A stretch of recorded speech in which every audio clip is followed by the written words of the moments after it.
Alors, cette image est composée de combien de pixels? Il faut aller dans le menu Image, taille de l'image pour le voir. C'est une des solutions, Image, taille de l'image. Donc ici, le nombre de pixels, 1200 fois 800. Donc c'est quand même une image assez pauvre au niveau de la qualité. Alors, est-ce que quelqu'un connaît la notion de mégapixels?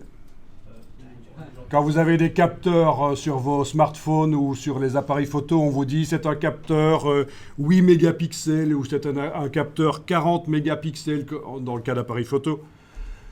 Le mégapixel, vous voyez ce que c'est?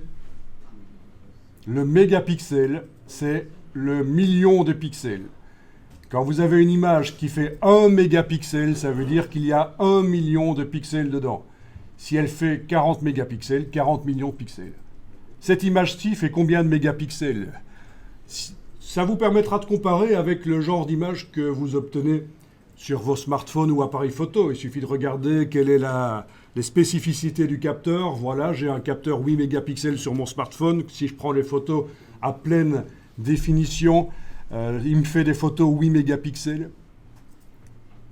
Allez, lancez-vous. Combien de mégapixels dans cette image? Oui. 0,95. Ah, vous êtes très précis.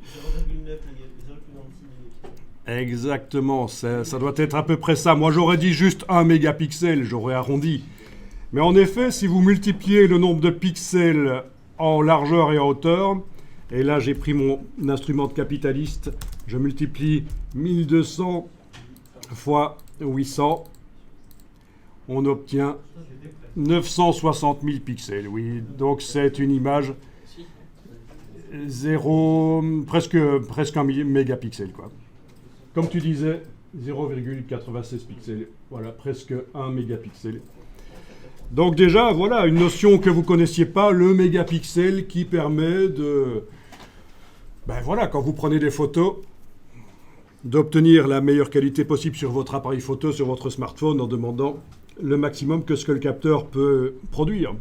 Donc c'est une image très faible. C'est le genre d'image que des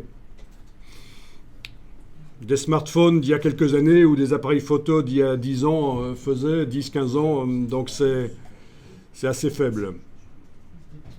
Et je parle d'appareils photo grand public. Bon, ben, il s'agit certainement en fait d'une photo qui a été recadrée de toute façon. Les raisons pour lesquelles elle est si faible ou le nombre de pixels a été diminué. Mais le fait est que, et là je vais cliquer sur annuler dans un premier temps, le fait est que si vous zoomez, vous voyez clairement les pixels. Alors il est possible dans Photoshop de multiplier les pixels et de récupérer du détail, ce qui paraît assez contre-intuitif et surprenant. Comment est-ce que Photoshop peut recréer du détail? Ben, il y a différentes méthodes. Il y a les méthodes qu'on va dire traditionnelles dans Photoshop, qu'on va tester, les méthodes traditionnelles qui multiplient les pixels et ça donne une impression qu'il y a du détail qui revient. Mais récemment, l'intelligence artificielle a été ajoutée à Photoshop et là, ça recrée carrément du détail sur les photos. Donc, on va pouvoir tester ça. Donc, si certains parmi vous ont entendu dire précédemment qu'il ne faut jamais agrandir une image dans Photoshop, autrement dit multiplier les pixels, c'est faux. Ça amène de la qualité en réalité. Et ça fait des années que ça amène de la qualité, avant même que l'année passée où les filtres neuronaux, l'intelligence artificielle est arrivée. Donc, n'écoutez pas si on vous dit qu'il ne faut jamais multiplier les pixels dans Photoshop parce que ça rend les choses floues. Ce n'est pas vrai.